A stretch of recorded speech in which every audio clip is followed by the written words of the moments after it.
പിന്നെ മിസ്റ്റർ മുകുന്ദൻ, ഞാൻ നിങ്ങൾക്കൊരു ചെറിയ സർപ്രൈസ് തരാൻ പോവുകയാണ്. പ്ലീസ്. അക്ബർ, എന്താണ് അങ്ങനെ പറയാൻ കാര്യം? ഇതിലേറെ മോശമായിട്ടുള്ള വാക്കുകൾ പലർക്കും കൊടുത്തിട്ടുണ്ട്.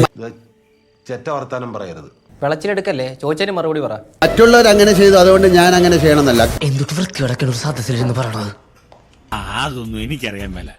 ഇങ്ങനെ എന്തെങ്കിലുമൊക്കെ പറയുമ്പോഴേ എന്റെ മനസ്സിനൊരു സന്തോഷം ഉണ്ടാവുള്ളൂ. ഞാൻ എന്റെ സന്തോഷം നോക്കിയാ പോരെ.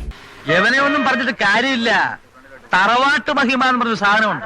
അതൊന്നും ഇവന്റെ പടിവാളന്റെ 5 അയലോത്ര പോയിട്ട്. എന്താണ് രേണു എന്നെ പറയാനുള്ളത്? ചമ്മിപ്പോയില്ലേട്ടാ അത് കേട്ടപ്പോ എല്ലാവരും മുന്നിൽ. എന്തായാലും വളരെ മോശമായി പോയി അഭിലാഷേ, വളരെ മോശമായി പോയി. ഇതിങ്ങനെ വെറുതെ വിട്ടാ പറ്റില്ല. റോസപ്പ് പോലുള്ള കവിള എനിക്ക് കൊതിയായിട്ട് പാടില്ല. ഞാൻ എന്ന് 2 എണ്ണം പൊട്ടിച്ചിട്ട് ഓടിയിട്ട് വരാം. എന്നെ ഒന്ന് അനുഗ്രഹിച്ചേ. അക്ബർ, അടുത്ത പണി അക്ബറിന് കിട്ടും.